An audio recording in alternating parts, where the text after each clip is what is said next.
are Tensions Running High, a Penrith Panthers podcast presented by the Western Weekender, brought to you by Penrith City Automotive. Here's Troy Dodds and Nathan Taylor.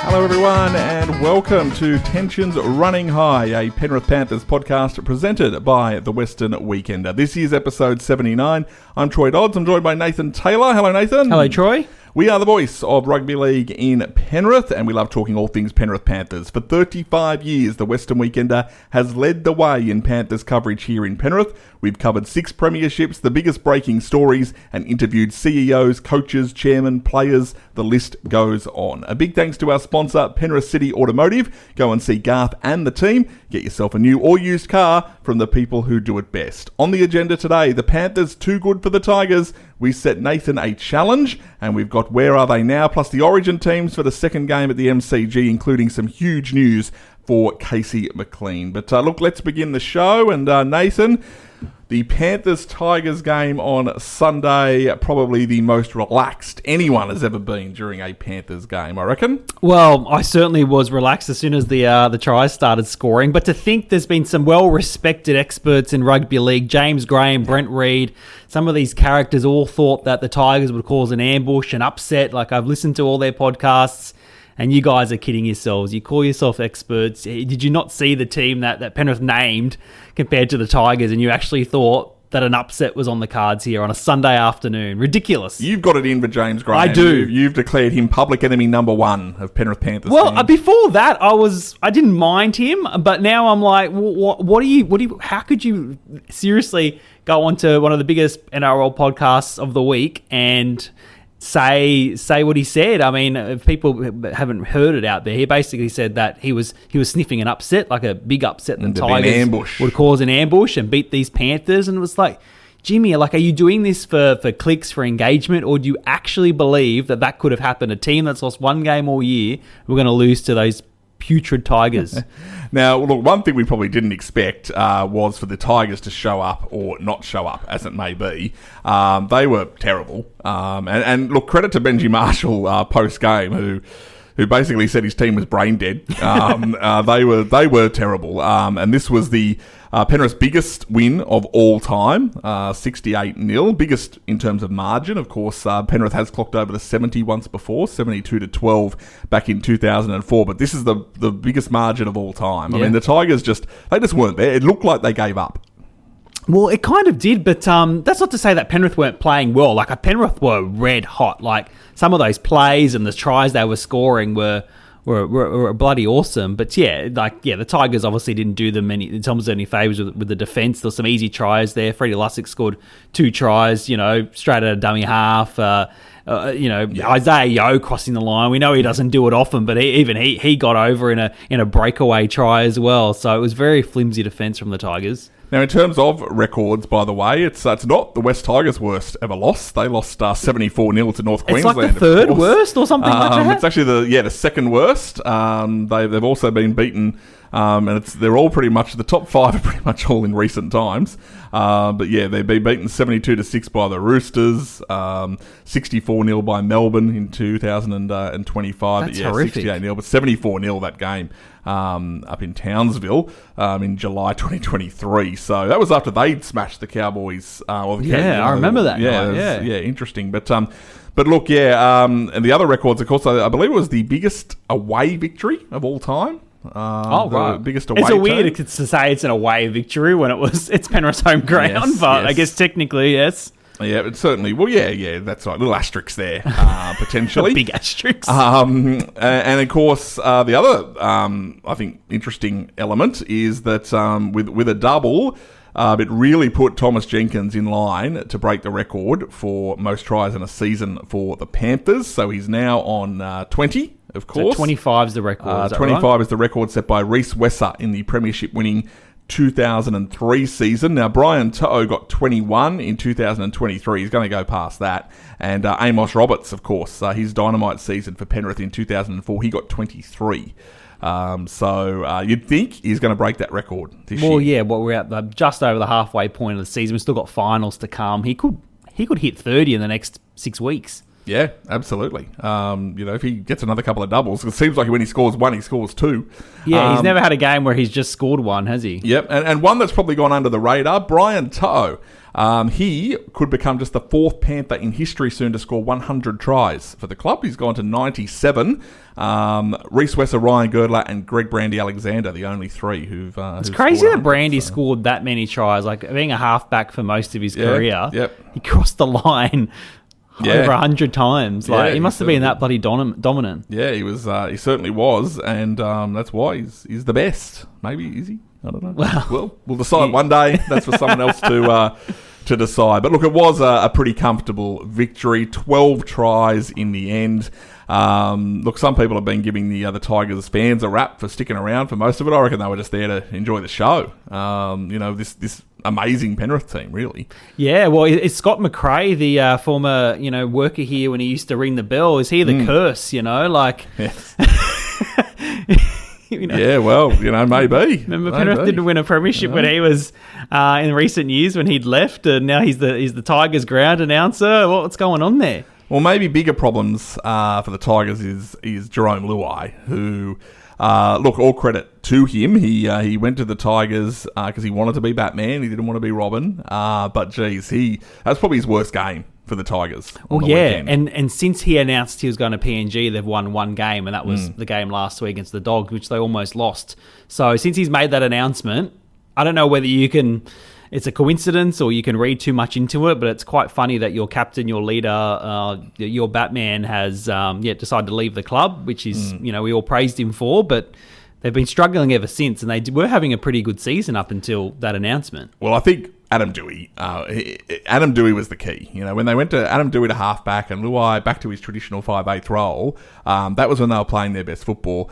Look, we all talked about the Tigers making the 8. They are equal 8th. But at this stage, they need to get some wins on the board. They've already had 2 buys too, so they really shouldn't be in the 8 at the moment. Yeah, no, it's an interesting argument, that one. We should have that debate one day about the buys and whether they should be counted. I know a few people over the weekend are back in the debate. I heard that too. Yeah, they shouldn't be counted. Get rid of it. Well, why? No one can really understand it. Yeah, look, now I'm not saying I disagree. I agree. Let's not have the points, but I don't really buy the argument that it distorts the top 8. Really? Only because, doesn't it also distort the top 8 when you don't include them? Because they're guaranteed points. So whatever way you do it, the top 8 is potentially not really ever accurate because, like a team, for example, like the Storm, who have yet to have a bye. So we'd be saying, that's accurate. But if we add the 3 buys, they're on 18. We don't really get it perfect anyway. No, thankfully next year there won't be any buys, at least for the year. Yes, at least for a year. Until PNG come back in and we'll start to experience buys again. But I imagine teams are going to have... Not every team's playing 27 games next year. No, so I imagine you're still playing 24 games and either we're going to go back to 26 rounds and maybe you get 2 buys. But surely no one's getting points. Still exist. But no one's getting points. Well... Surely. Well, maybe this is their opportunity to change it because of that structure. Yeah. Because of the structure change. There's no point. There's no point. They are going to have to change it. Just doing the AFL, they just have the split rounds or the... I don't think they're not handing out points for buys in AFL. Actually, I think you can work it out because Vegas is still the same weekend. Still the last weekend of February. Okay. So that would mean we are going to have 27 rounds because you have to have the grand final on the October long weekend. 27 rounds means either... The NRL is planning to have, teams with 3 buys, which means we're going to have that origin period maybe heavily affected by buys. Not sure what the plan is, but you're not going to have basically only one team having a buy. You're not going to have the weekly buy. Having a buy. Each weekend. So that's interesting. That. Yeah. I think it's I'd probably prefer not have the points. Yeah. I'm okay with that. Just on that too, just as we dissect that in our heads, the NRL is saying there's 9 games a week though, of course, because that's part of the TV deal. So obviously if the 2 teams have a bye, there's not 9 games. Yeah, that's right. So I'm guessing that the buys are going to be really condensed. You'd think that'd be around the origin period. That's when most teams want the buys, don't they? Yep. Or do we go down the route of shutting down the whole thing for 3 weeks? Are they going to give that a try just for next year? Give it a try, and then you get every team's on a bye in those 3 rounds. I don't know. Yeah, because that wouldn't. That means there's no content on Fox League for 3 weeks. You just got your one Origin game on. It seems a bit. What are they going to do over there? One could mount an argument that if the NRLW is as strong as it proclaims to be, and the ratings are going up, that's when you kick off the NRLW season over those 3 weeks. I just feel for the players they're basically going to have a month off in the middle of the season. The ones that aren't playing representative footy, like that can't be good for their guys. Did you obviously watch the coverage? You weren't at CommBank Stadium on Sunday.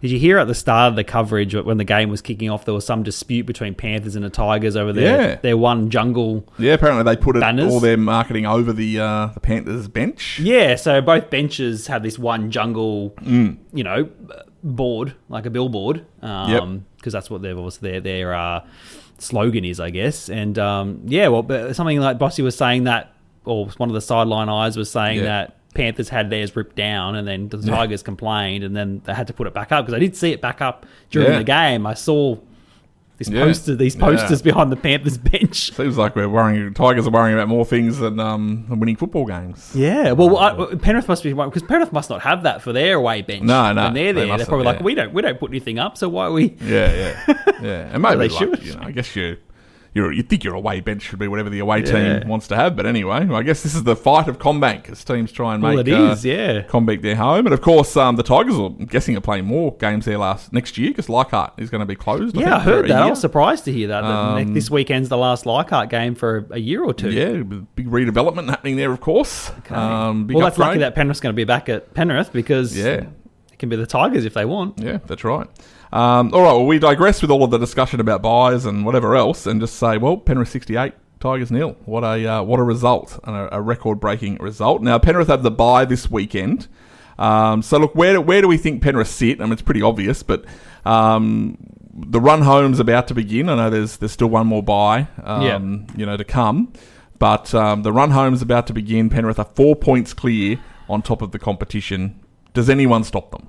Well, at this stage, it doesn't look like it. I mean, I don't think they've been playing any better at the moment. Like, they're just flying at the moment. You're back to that time where you could watch a Penrith game and you could almost guarantee you'd sit there and you knew you were going to win at the end. Remember last year we were like far out, like we couldn't buy a win at times last year. You're always nervous, but this year you just when they run out that top side, you just almost can guarantee a win, can't you? Similar to that 2022 season. Yeah. That it just felt like that. You might not have the stats here at the moment, but where does this start sort of... I know the 22 season was quite red hot in terms of... I think the 21 season was quite good, Nathan, as well. I can tell you where Penrith have been sitting at round 14 since 2020, if you like, 2020. Well, I want to know how many losses we've had at this same point in all the other years. 2020, we've only lost one game at this stage. Okay, so that's tracking the same. Yep. 2021, we'd lost 2 games and we're sitting second in round 14. In 2022, same thing. We'd only lost the 1 game. Okay. And we're sitting on top of the competition. Again, 4 points clear. So very similar to 2022. Yep. The 2023 season, by this point, we'd actually lost 4 games, but we're sitting on top of the competition still. Really? Still? After 4 losses? Yep, equal with Brisbane. So that was a much more even competition. 2024, we'd also had 4 losses by this point of the season, and we're sitting third behind Melbourne and Cronulla. Wow. And, of course, last year, at this point of the season, we was actually climbed to 13th after having How many losses did we have? And at that point, we'd had 7 losses. Oh, wow. So, that's what I mean. It's definitely, it's definitely got that 2022 feel about it. Forget about who you think could challenge Penrith in a grand final. Is there a team that you don't want to play in, say, week 1 of the finals? Like, we know the finals. Okay. You win in week 1. You're going through to a preliminary final, and Penrith traditionally have got those 2 games pretty easily. Last year was a different route, and unfortunately fell over at the last minute. But we're going to play the 4th place team. We will come the first week of the finals, unless something dramatic happens and Penrith don't win the minor premiership. Who do you not want to play if you had? It's a hard one, because obviously we saw what the Warriors put up a really good fight against us last week, but again, that game was a bit skewed because we didn't have our top team running around. Neither did they, but I still think our top team trumps their top team any day of the week. And if that game's going to be in Sydney, which it will be, Penrith finish top 2, then I think Penrith take that one out easily. Manly, of course, they're currently sitting in 4th. They also gave us a bit of trouble there a few weeks ago, but got the job done. I'd still think we would have the experience enough to beat Manly in a week 1 semi-final, though.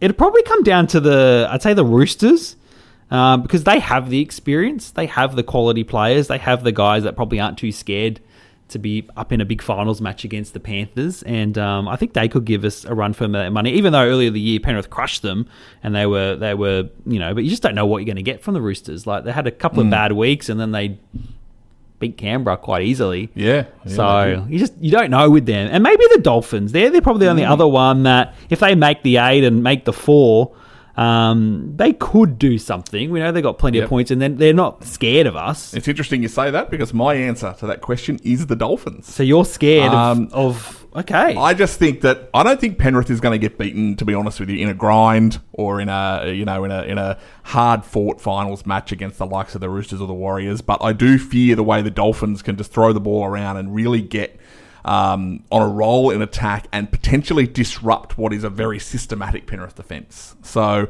yeah, and we saw it earlier this year. Penrith pretty comfortably ahead of the Dolphins. Dolphins came back, forced it to extra time. We've seen the Dolphins put on some big scores. If they can get there and they finish 4th, yes, that's probably the team I don't want to play. But fast forward to September, we'll be playing at CommBank.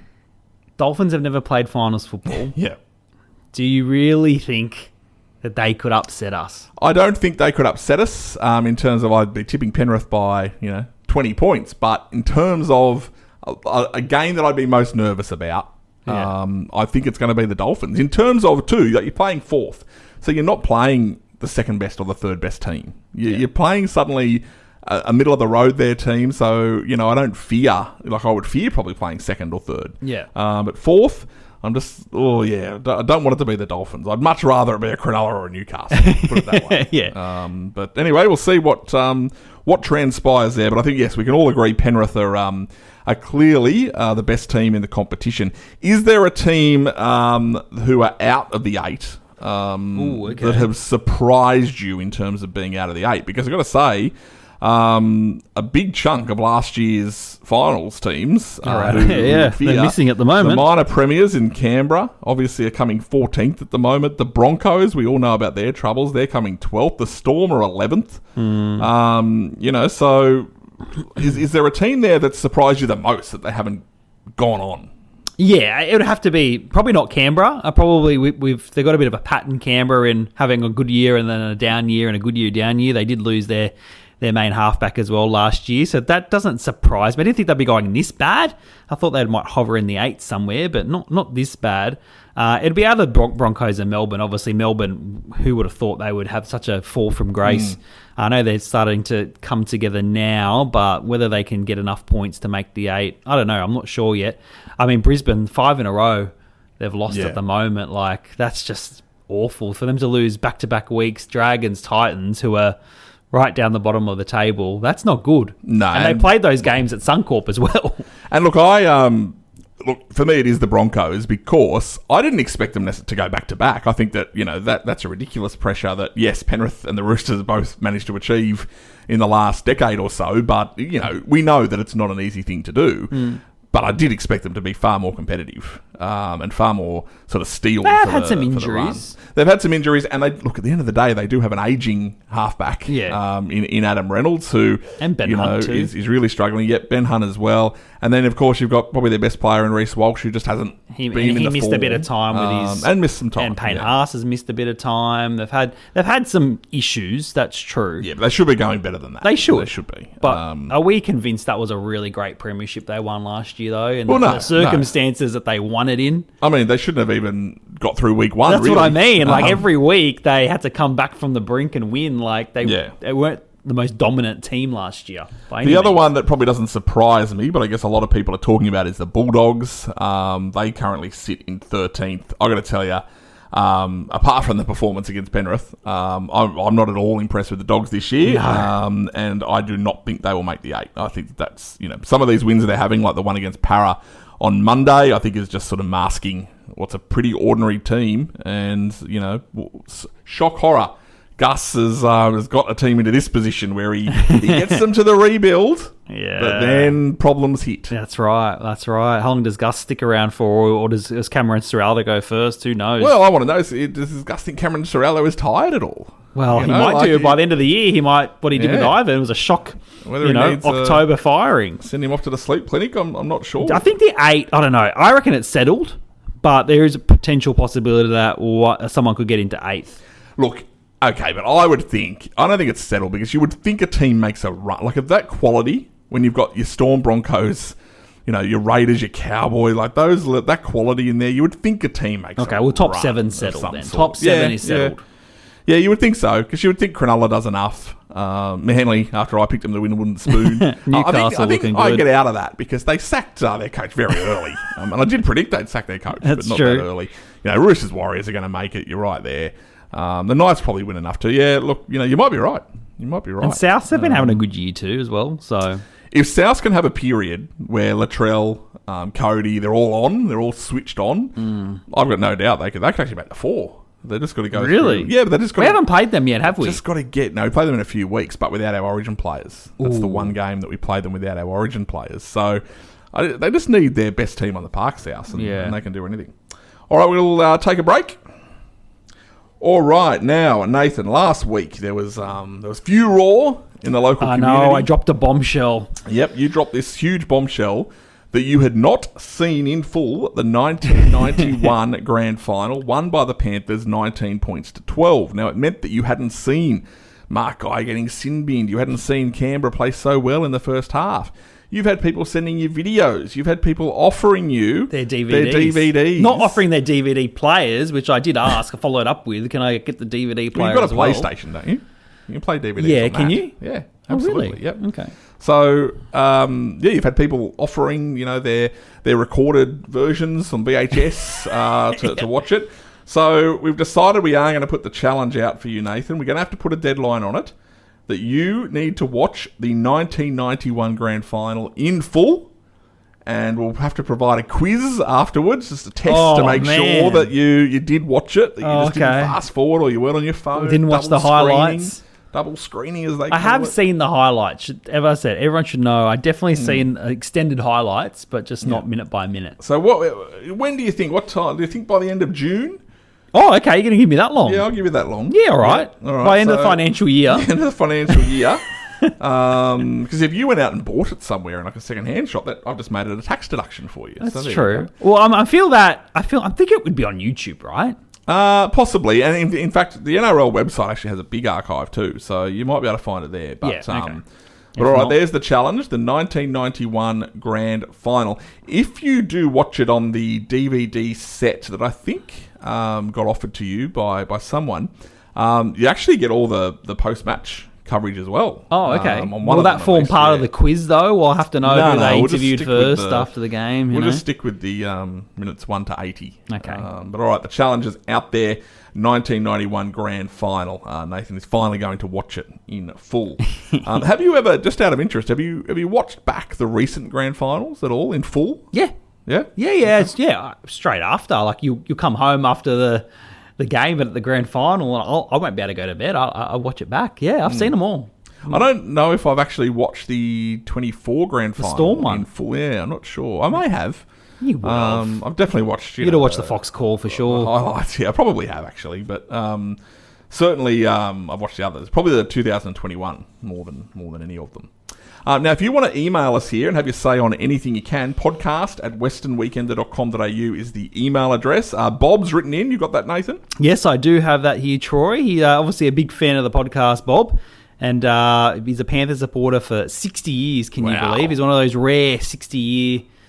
Seen it all. He's seen it all. He's been there. Anyway, he's written in. He says he has an idea because he believes that when Hello World Stadium opens next year, that there should be some sort of statue. So here's what he says, Troy. He says, Junee has a statue of Ray Warren. Lang Park has a statue of Wally Lewis. Yep. and Adelaide Oval has a statue of Don Bradman. Most famous grounds have a statue of their favourite sons. With the new Panthers Stadium to be open in 2027, what a great opportunity for us at Penrith to have our own statue at the entrance of this 25,000-seat modern arena. It's an arena, Troy. With Ivan announcing his retirement after the 2027 season, it's time we consider paying due respect to him and his son for what they've done for Penrith. 4 straight premierships, plus the culture they have brought to this team. Let's build a bronze, and he's put this in bold, a bronze statue of Ivan and Nathan holding the Proven Summons Shield. What they have done, father and son combined to win 4 straight comps, has never been done before and most probably will never be done again. Yours sincerely, Bob. I'm with you, Bob. I think there should be... What do you reckon, Troy? Well, I don't know if it should be the Cleary. Probably should be, but I think there does need to be. We need a couple of statues. So it's ridiculous we haven't had statues. So he means, when he says Proven Summon Shield, does he mean he means the trophy. The Telstra Premiership? Yeah, it means the Telstra Premiership. Okay. Yeah. Well, don't forget last year I put this out to the government. Remember, in a press conference, and Karen McEwen and Steve Camper laughed. Why would we do that for? So look, they definitely should. Yep. Yes, Ivan. I think Ivan should be there.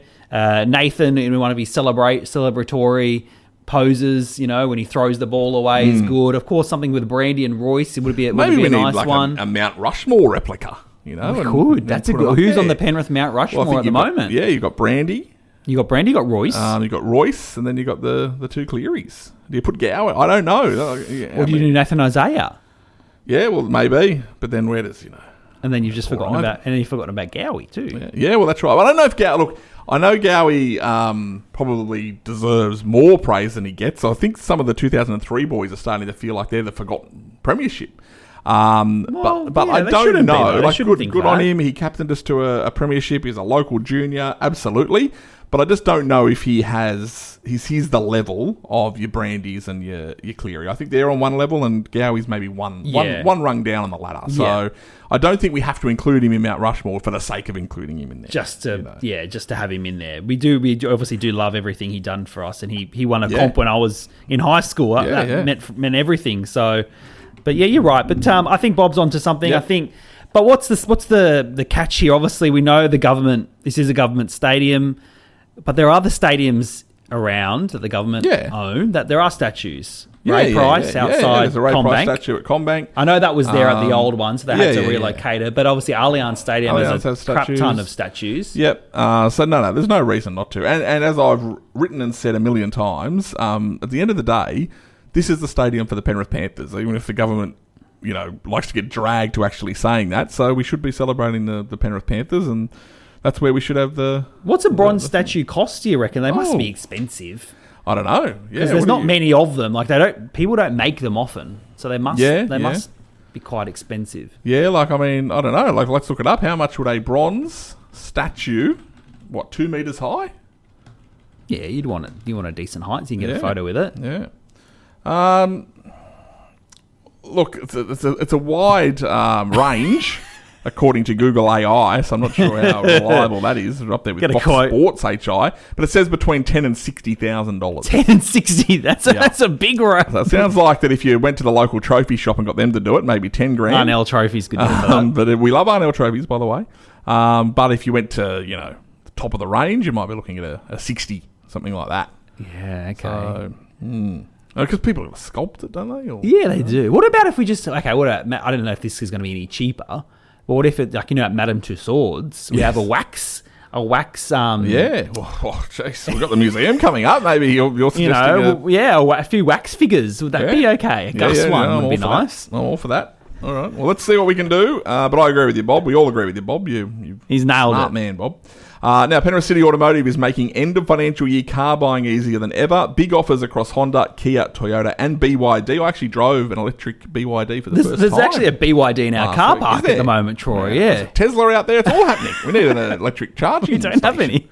At Honda, drive away in a stylish HRV, just $32,900, the ZRV from $35,900, or the family-friendly CRV from $40,900 drive away. Plus, every new Honda comes backed by an 8-year unlimited kilometre warranty, 8 years roadside assist, and 5 low-price services. And for performance enthusiasts, the legendary Honda Prelude is making its return. If you are looking at Kia, enjoy end of financial year value across the range, plus a $1,000 deposit contribution on all in-stock and demo vehicles when financed through Kia Finance. Toyota's end of financial year event is on now too, with exceptional savings across new, demo and over 100 quality pre-owned vehicles. You'll also find great offers on the BZ4X electric SUV, plus free on-road costs on selected Tundra models. And at BYD, take advantage of a competitive 1.88% comparison rate finance offer across selected models, along with limited time cashback deals. But don't wait, these end of financial year offers end on June 30. Visit Penrith City Automotive, 87 Great Western Highway, Kingswood, or head to penrithcityautomotive.com.au. Penrith City Automotive is your destination for end of financial year savings across Honda, Kia, Toyota and BYD. Terms and conditions apply. All right, now Nathan, State of Origin 2 is just around the corner. It's on next week. We will have a podcast before then, because we've got no Penrith game this weekend, of course. So we'll do the podcast early next week. But we'll talk a little bit about Origin now, because big news for Casey McLean. He's in. He is starting State of Origin number 2. We'll go through the team. So James Tedesco, of course, retains the fullback spot. No surprise there. To'o and Kohler on the wings. McLean and Staggs in the centres. So Mitchell Moses named at 5'8". Nathan Cleary halfback. Payne Haas and Mitchell Barnett in the front row. Reece Robson at hooker. Young and Lucas the second rowers. Mosiah Yeo's the captain. Now the bench is interesting. Cameron Murray, Victor Radley, Adam Fanua-Blake, Api Coruscant is player number 17.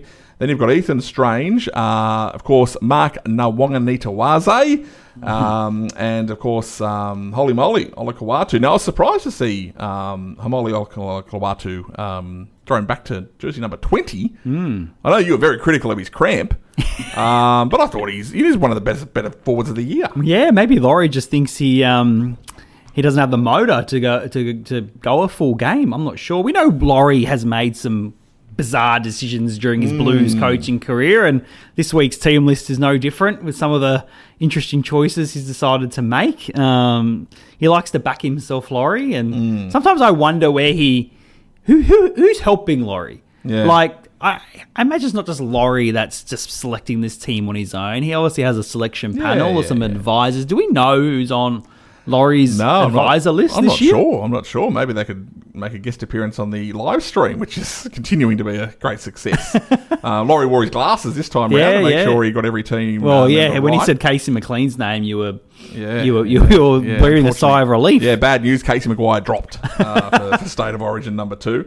Also, they need to clean the lens, I think, there at they're using an iPhone 4 or something to film the live stream last night. Does anyone go on Reddit and ask and send through questions? Like, I stopped after they started. I think Stuart Hunterset, who works for the New South Wales Rugby League, they got him to ask a few of the opening questions. Reddit, that's where you have to leave your questions on the New South Wales Rugby League Reddit. Very I'm a Reddit guy, but that is a very that's where they obscure. That's what they're promoting. Okay. Well, look, I think New South Wales are definitely vulnerable in game 2 because we have seen, of course, that Reece Walsh is in the squad for Queensland, and I think people were saying, you can't select Walsh, he's not in form or whatever, but let's think about this. If you're New South Wales, this is how you have to think about it. If you're New South Wales, do you want, if the scores are 18-all with 20 minutes to go, do you want Reece Walsh running on the field if you're the Blues? Fully the fit, answer is no. Full of energy, hasn't played all game, ready to go. Absolutely. Of course he should be there. Of course he should be there. Look, I feel sorry for Ethan Strange because I think that I understand Mitchell Moses was their first choice, but he comes into the game under an injury cloud. Ethan Strange is sitting there on the bench. He could still get used, of course, 6-man bench, but he's sitting there with Api Coruscant at number 17, who's just been in a team that's got flogged 68-0. Yeah. He's coming off such a great performance. I feel a bit sorry for him. And Olakawatu, as I said, my surprise there. I thought Mitch Barnett was pretty ordinary He was horrible. So was Adam Fanua-Blake too. He didn't really live up to the task either. And this is the fear that these players who kind of got away with it because of what happened in game 1 are going to get totally outpowered in game 2. And then, of course, you have a decider in Queensland. And then what does Laurie do? Do you make mass changes for game 3? Could be his last hurrah, Laurie. Yeah, like for example, if James Tedesco doesn't have a great game, is Dylan Edwards a chance? Do you bring Dylan Edwards back for game 3? This is what I want to say to you, Troy. The Marky Mark selection, while it's minor, and we know he probably won't get used, it does puzzle me. Because you could have put Dylan Edwards on the bench if that was if you wanted a spare back. Yeah. You could have put Thomas Jenkins, who's your 20-man so far this year try scorer. Had a stunning game against the Tigers. Like had one of his better games. Brilliant. He was so dominant. He was fast and everything like that. Yeah, you pick Noena Rise, who's just come back from injury. He's off to rugby next year again. Yeah. I know he's played in the World Cup for Australia. So he's got plenty of experience in terms of big game experience internationally. But how many Roosters are in these two Origin teams? Like they're obsessed. Yeah. Well, the Roosters obviously going pretty well, but yes, and also of course the other issue is with Marky Mark. Of course, he's going to rugby. He is. So he's got a rugby. Should he be there? He's got a rugby. Like, you could have picked. I know this sounds very biased, but you're listening to a Panthers podcast. You're obviously a fan anyway. But you could have picked Dylan Edwards or Thomas Jenkins if you wanted that spare slot, that spare back spot on the bench. Yeah. Just in case. Yeah. Yeah. Well, of course you could have. Made no sense to me that Marky Mark's just being picked. Yeah. No, I think I agree with that. I'm very worried about this. If you had to make an early tip right now, who are you tipping? Well, I'm always going to tip New South Wales. I think they can't play that badly again in the first half like they did, in game one, and be down 20-0 before they eventually make their fight back. You would have to think they improve. These teams had another week of training together. They're going to get better. Mitch Moses obviously adds extra experience in there. Does that make Nathan Cleary's job a little less? Not important, but obviously they're going to share the reins a lot, whereas when Cleary was with Strange, obviously Cleary put on a show because he had to in the end, and Strange just did his thing. So happy to see Casey McLean there, who it's quite unbelievable. A month ago, he was just made that squad, that 20-man squad, and Stephen Crichton, said, he'd be lucky if he gets on the field because, if pending an injury, he wasn't going to make it. And obviously we got Kohler taken off in the last game. Casey McLean has the epic 20 minutes, and now he replaces Stephen Crichton, who was named. Yep. And then, an hour later, what was it? That Danny Wilder comes on social media and says, oh, he's not named anymore. So, yeah. All right, well... Crazy times. Anything can happen in the next week, and anything can happen on game night. It's going to be a big crowd, apparently, at the MCG. They don't often play very many games in the MCG, do they? No, so it's a big one, and they're talking big crowd, maybe 90,000. No. Yep. If there's 90,000 there, I will do something crazy next week's apparently podcast. Ticket sales are extraordinary. They're very happy, the NRL. 90,000? Really? Yep. Yeah. Really? You're disagreeing? You don't think there's 90,000 there? I don't know. I mean, have they ever sold it out before? That sold out 100,000. Yeah, they do that. But yeah, no, they're predicting a big crowd. In fact, just confirming that now. Yep, an official crowd exceeding 90,000 is expected at the Melbourne Cricket Ground. There you go. So rugby league is taking over Melbourne. So I wonder if many Blues and Maroons fans actually travel down for it, or they're just purely... Melbourne fans, Melbourne love sport. Or they just love sport. They love sport. Nothing better than the winter down there. Now, all right, well, Origin, we'll talk about that before the game next week. We'll do a game day preview. But a little bit of an announcement, Nathan. We did say we were going to do this, but just a few people have asked. So we are, as part of the 60th anniversary season, we are going to name the 60 most defining moments in Penrith's history. Okay. Now, this is interesting because it doesn't mean they're the best moments. It doesn't mean they're the worst moments. It's just a defining moment, a moment that we declare, well, look, that's an important moment in the history of the club. All right. So we are going to name all 60. We're probably going to do 10 a week. We're going to start from July, and we'll count it all the way down. And it probably continues to evolve because, obviously, if we did this 2 months ago, you wouldn't have had Ivan Cleary announcing his retirement in there. But I'd say that is in the list now. Yeah, well, I hope we don't forget any, because I'm sure our listeners out there will certainly let us know. That's for sure. All right, now, Panthers Museum, it's starting to come together, the Panthers Museum. We obviously don't have a location for the museum or an opening date, so not quite as advanced as, say, the Powerhouse, which is I saw that the other day. It's monstrous. Have you seen it in real life? No, I haven't. It is gigantic. Like this thing is huge. All right. Okay. You're looking forward to seeing I will. it I'll open? be there opening day. Okay. Well, things we've got in the Panthers Museum so far. We have got Brandy's 55 jersey from Super League. Yep. We've got the big ball. That's an interactive experience. We've got red seats from the old stadium. We're going to use them for the theaterette. We've got the big bell, which had a run, of course, for a while there. Martin Weeks' flag from the 1991 Grand Final. We've got the 7-inch vinyl of Penrith's theme song from 1978. And we've got the joke fridge, of course. Yes. Now, we did have an email from Mark Lafferty. Now, Mark, he says, my suggestion for the Panthers Museum is the fiberglass Panther car from the late 90s and most of the 2000s. Good one. The car, of course, would drive onto the field before kickoff. Sometimes a celebrity would sit on the elevated back seats. So, yes, the Panther car was retired. I'm not sure exactly where it is now. You know. Well, I don't exactly know, but I know part of it was... I think Spud had it at his house at one point. Panther house, yeah. He had parts of it, so I don't know whether it got dismantled or got destroyed, or we might have to make a new one. Okay. Well, let's hope not. Let's hope we can. I don't know whether it's just sitting in someone's garage or not, somewhere in Penrith, but something tells me we might have to make a new one. Well, let's hope we can track it down, because we should put the car in there. Now, I actually think... as part of this, it's a good idea. The car, it has to be in there. But I'm thinking what we could do is, you want people to keep coming back. You want to attract families.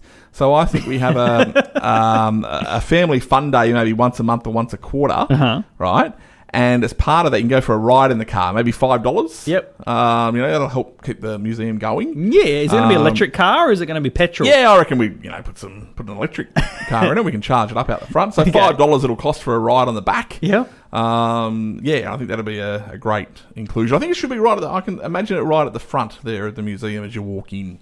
Yeah, that sounds a good idea. And will Scott McRae ever make an appearance as well for it? Well, he was on it a lot, so I reckon we put him on there. Will the Tigers release him to be able to use it? To come into the Panthers Museum. So we're putting that in. Good on your mark. And I'm putting in, we have a section like all museums do where you've got some outfits, like...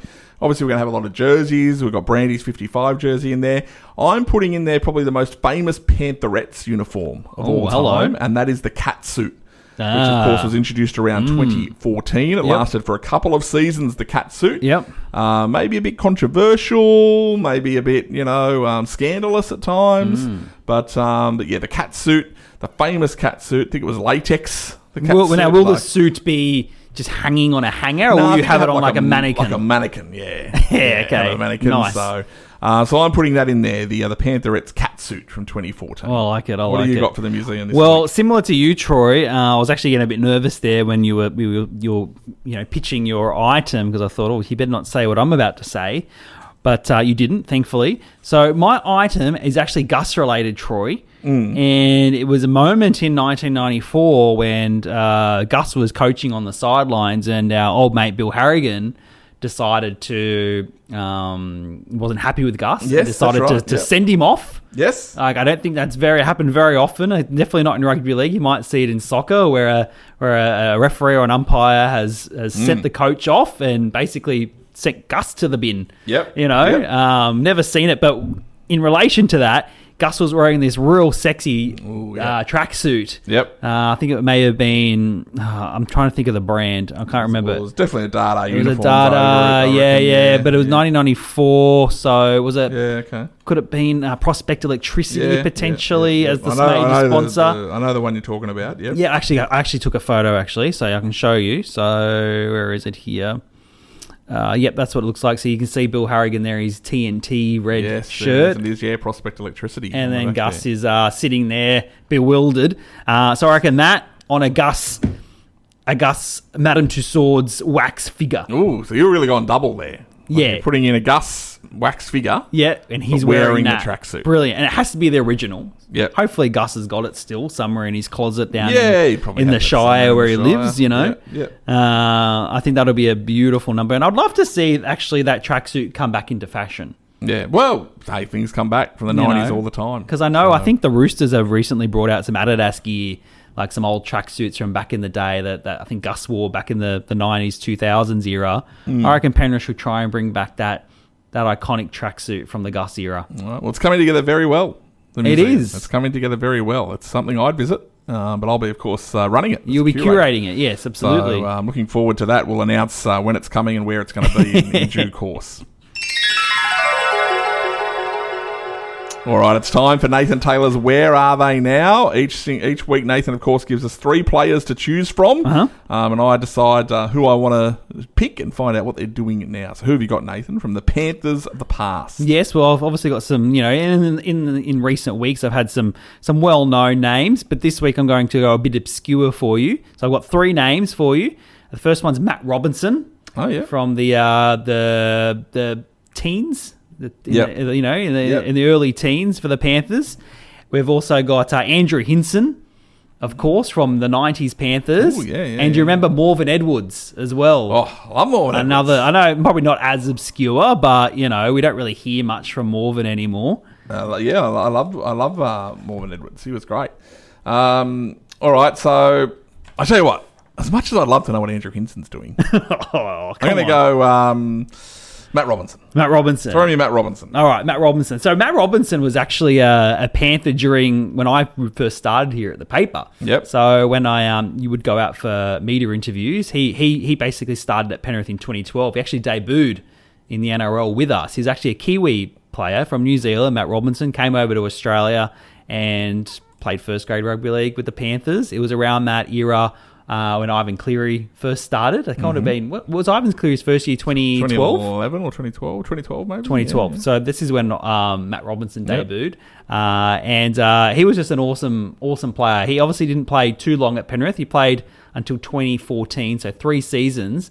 But I just remember being a really solid back rower. I remember interviewing him. He'd be lovely. I think our photographer, Mel, at the time, had a crush on him as well because he was great to photograph as well. I remember that.